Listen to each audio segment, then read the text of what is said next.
히브리서 3장 1절에서 11절까지 함께 보겠습니다. 히브리서 저자는 누구인지 나오지 않습니다. 그런데 사도 바울을 저자로 보는 학자들이 많이 있습니다. 그 이유가 뭐냐면 이 히브리서 안에 디모데를 동역자로 언급하는 구절이 있고요. 로마서처럼 이 구약의 제사법에 해박한 지식을 가지고 있습니다. 마지막으로 축도로 마치는 사도 바울의 서신 형식을 히브리서가 가지고 있기 때문입니다. 정확한 기록 연대도 나오지는 않습니다. 그런데 64년부터 시작된 네로 황제의 기독교 핍박 시기에 기록되었다고 학자들은 보고 있습니다. 왜냐하면 이 히브리서 내용을 보면 성도들이 믿음을 지키고 배도하지 않도록 돕기 위한 그런 내용들이 많이 나옵니다. 이 히브리서가 기록된 시기에 있었던 로마의 대화재 사건에 대해서 살펴보겠습니다. 64년 7월 19일에 로마의 대화재가 발생을 했습니다. 이 기름 창고에서 우연히 화재가 시작이 되었는데 강한 바람을 타고 9일 동안 로마 시내 전체를 태웠습니다. 로마 안에는 이 14개의 구역이 있는데요. 그 중에 10개 구역이 완전히 전소되어 버렸습니다. 당연히 로마 시민들의 민심이 사나워졌겠죠. 이 방화범이 누구냐? 네로 황제라는 소문이 퍼지기 시작했습니다. 잘못하면 네로 황제가 죽게 생겼거든요. 그래서 네로 황제가 이 민심을 수습하기 위해서 기독교인들을 희생양으로 삼은 것입니다. 기독교인들이 로마시에 불을 질렀다, 방화범으로 소문을 냈습니다. 그래서 모든 책임을 덮어 씌워가지고요, 이제 기독교인들을 잡아 죽이는 대학살을 시작한 것입니다. AD 64년부터 시작된 이 네로 황제의 기독교 대핍박 때문에 성도들이 믿음을 버리는 사람들이, 배도하는 사람들이 매우 많이 나왔습니다. 특별히 예수님을 믿은 유대인들이 다시 유대교로 돌아가는 사람들이 많았어요. 이제 히브리서는 믿음을 버리고 유대교로 돌아가는 유대인 크리스찬들을 대상으로 기록을 했습니다. 예수님이 얼마나 탁월한 분인지를 자세히 설명하면서 이 핍박 때문에 믿음을 버리는 것이 얼마나 어리석은 일인지를 설명하고 있습니다. 이 환난과 핍박에서 배교를 이기고 끝까지 믿음으로 승리하는 비결은 뭘까요? 오늘 본문에서 세 가지로 살펴보겠습니다. 첫 번째는 예수님이 누구신지 정확하게 알아야 합니다. 이 히브리서 전체에 많이 나오는 단어가 더 better, 그리고 more excellent라는 단어가 많이 나옵니다. 한국말로는 보다 나은이라고 번역을 했습니다. 예수님을 구약의 다른 존재들과 비교하면서 예수님이 얼마나 위대한 분인지, 탁월한 분인지를 11번 설명을 하고 있습니다.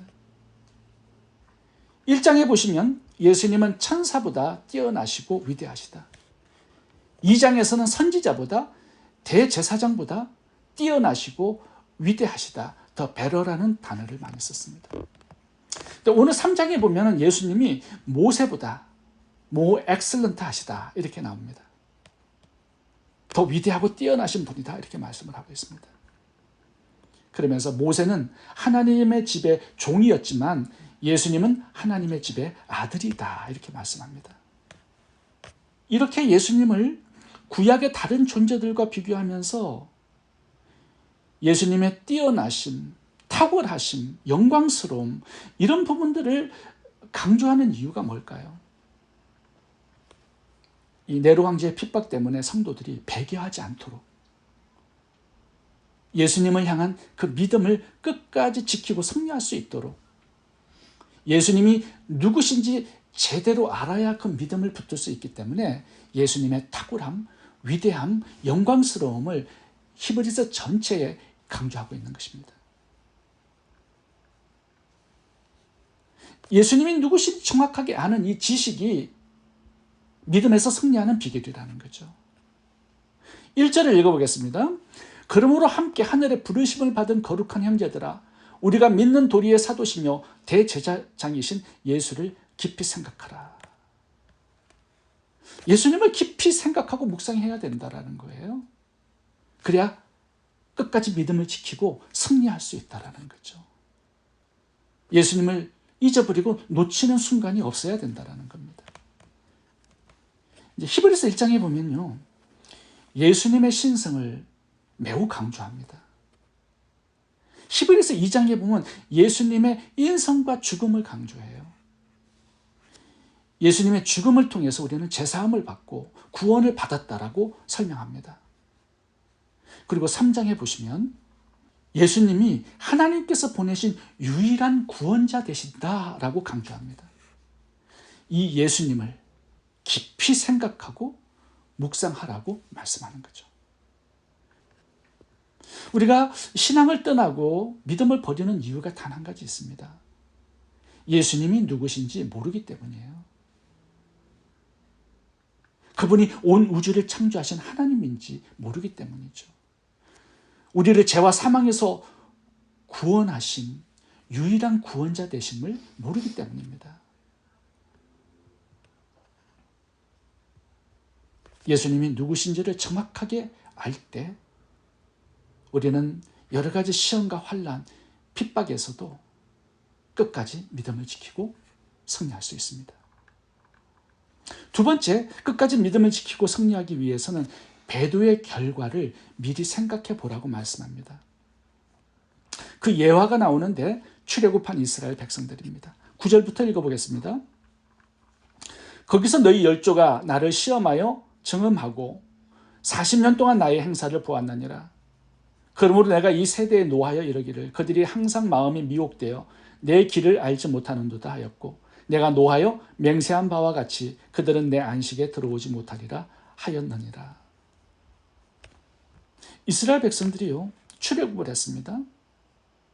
그때 하나님께서 애굽에 내린 10가지의 재앙, 이 기적을 보았습니다. 그리고 홍해가 갈라지는 기적도 보았죠. 불기둥, 구름기둥도 보았고요. 하늘에서 만나가 떨어지는 거 먹고 살았습니다. 반석에서 생수가 터져 나오는 기적도 보았죠. 그 물을 마시면서 살았습니다. 그런데요, 이스라엘 백성들은 수많은 기적 속에서도 그 믿음이 오래가지 못했습니다. 출애굽한 다음에 홍해 앞에서 원망불평하죠. 믿음이 3일도 가지 못했습니다. 홍해를 건넌 다음에 일주일 후에 마라에서 물 만납니다. 또다시 원망불평해요. 믿음이 일주일도 가지 못합니다. 만나가 없다고 원망불평하고 나중에는 금송아지를 만들어서 우상 숭배까지 합니다. 출애굽을 할 때 어린 양의 피를 바르고 믿음으로 구원받아서 이제 젖과 꿀이 흐르는 가나안 땅으로 믿음의 여정을 시작했습니다. 근데 믿음이 오래가지 못했어요. 끝까지 하나님을 믿지 못했습니다. 그 결과가 무엇일까요? 오늘 본문에 보시면 하나님의 노하심이 2번 나옵니다. 하나님이 계속 진노하세요. 그리고 가나안 땅을 기업으로 주시겠다라는 이 하나님의 언약이 취소됩니다. 그리고 그들의 시체가 이 광야에 엎드려질 것이다. 이렇게 하나님께서 민수기 14장 29절에 말씀합니다. 믿음을 버리고 배도할 때 그 결과를 생각해 보라는 거죠. 무엇이 남았습니까? 비참한 죽음밖에 남은 게 없습니다. 젖과 꿀이 흐르는 가나안 땅을 주시겠다라고 약속하셨지만 그 약속은 취소되고 말았습니다. 믿음을 버릴 때 이렇게 된다라는 거죠. 배도한 그 결과, 믿음을 버린 그 결과가 얼마나 비참한지 이스라엘의 역사를 보고 배우라는 것입니다. 죽음밖에 없다라는 것을 우리들에게 알려주고 있습니다. 세 번째, 끝까지 믿음을 지키고 승리하기 위해서는 인내해야 합니다. 6절을 보겠습니다. 그리스도는 하나님의 집을 맡은 아들로서 그와 같이 하였으니 우리가 소망의 확신과 자랑을 끝까지 굳게 잡고 있으면 우리는 그의 집이라. 여기 중요한 단어가 뭐냐면 끝까지 굳게 잡고 있으면 조건부로 말씀하고 있습니다. 그래야 우리가 하나님의 집이 되고 구원받은 백성이 된다는 거예요. 문법으로 살펴보면요, 이게 진행형입니다. 계속 끝까지 굳게 잡고 있어야 돼요. 무엇을? 우리가 소망의 확신과 자랑, 예수님을 믿고 구원받고 천국과 영생을 얻은 이 구원의 소망과 확신과 이 자랑을 끝까지 놓치지 않고 붙들고 있어야 된다는 것입니다. 언제까지일까요? 주님을 만날 때까지죠. 주님이 재림하실 때까지죠. 믿음은 현재 진행형입니다. 우리가 예수님을 믿습니다. 이게 끝이 아니라 이게 시작점이고요. 우리가 죽을 때까지 이 믿음이 변치 않고 변질되지 않고 배도하지 않아야 된다는 거죠. 우리가 예수님을 믿으면 복을 받을 때도 있겠죠, 물론. 그런데 반대로 여러 가지 손해와 불이익, 시험 환난이 올 때 잘 참고 인내해야 한다는 것입니다. 마태복음 13장에 보시면 씨 뿌리는 비유가 나오죠. 이 비유의 핵심은 인내입니다. 씨는 말씀을 상징해요. 우리가 예수님의 말씀, 복음을 듣고 예수님을 믿고 구원을 받습니다. 그런데 성도들 중에는요, 이 믿음이 끝까지 가지 못하고 배도하는 성도들이 있다고 말씀하세요. 무엇 때문인가? 인내가 부족하기 때문이다라는 거죠. 마태복음 13장 20절 읽어보겠습니다.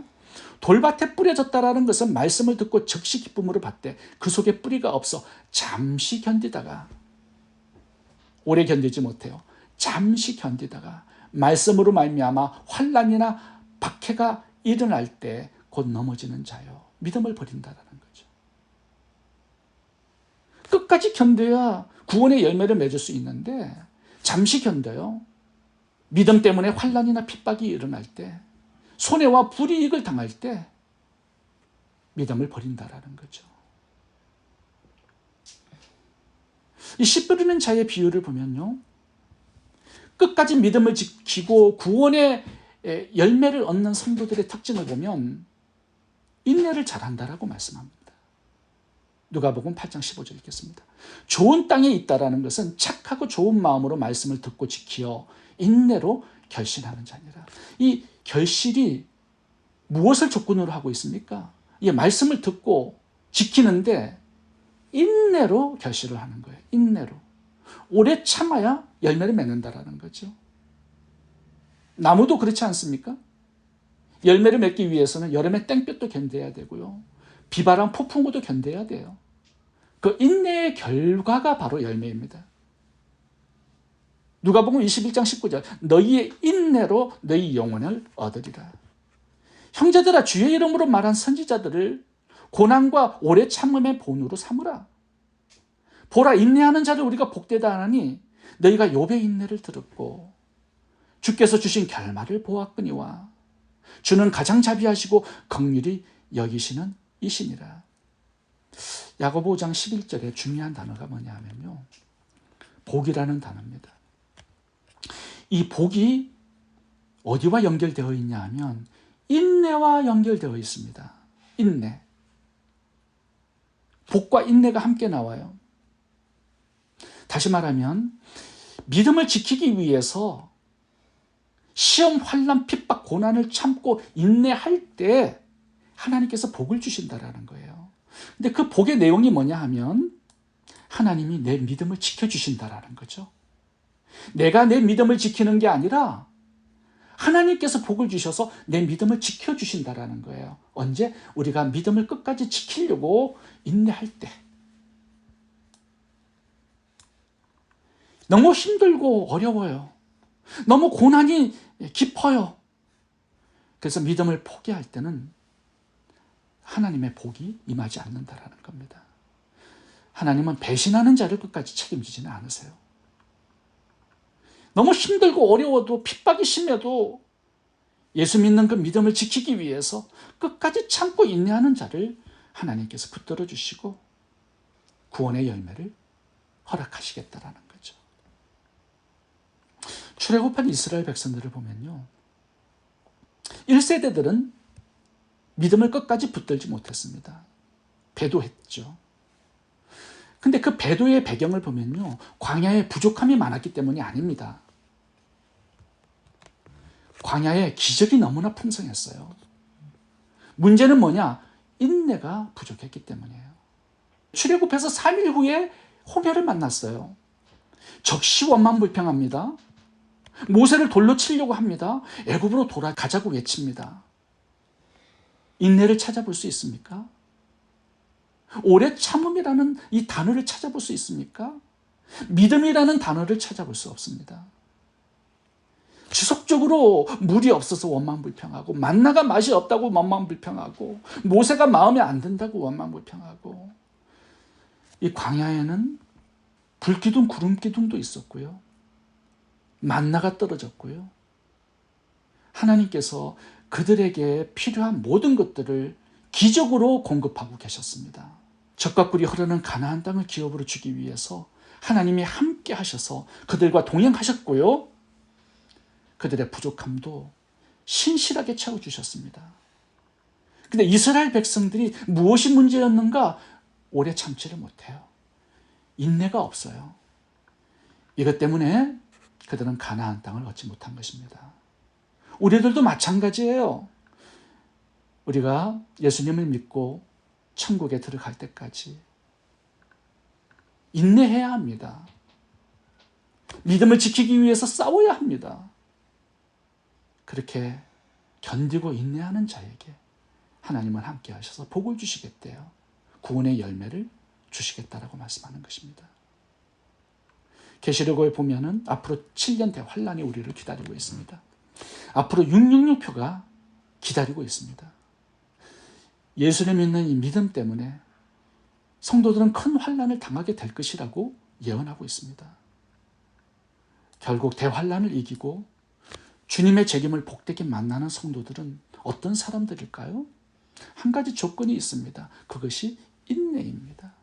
잘 참고 견디는 자가 결국 주님의 책임을 복되게 맞이하게 되는 것입니다. 계시록 14장 12절 읽고 마치겠습니다.